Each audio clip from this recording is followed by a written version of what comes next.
Hello and welcome to the first of many RoboCup Junior Australia SoccerSim tutorials. This video will explain how to use the interface, the different programming languages, and where to find help and documentation. First up, load tools.robocupjunior.org.au/SoccerSim, or use the RoboCup Junior website, go to the soccer page, and hit the simulation tab, and you'll find the same link. You can either program in blocks or JavaScript. Blocks is very similar to Scratch, and JavaScript is really similar to Python or C.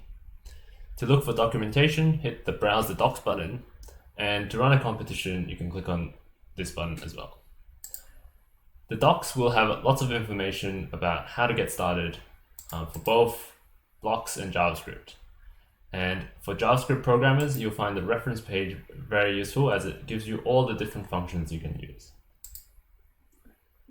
The interface looks like this. On the left, there's the editor, and the right, there's the simulator. The left, you can switch between the two programs. You can switch between the two different robot types, so free-wheeled or two-wheeled. You can clear the workspace, and you can download and upload code. Let's download this sample code here. We'll click on download, and it will save it into our downloads folder. And we can upload our code by clicking the upload button and selecting our robot. Let's run this code. So both robots are set to move forwards. We click it and both of them move forwards, and we can stop it to stop the simulation. For more information about how to program the JavaScript or blocks code or set up your own simulated competition, check out the other videos.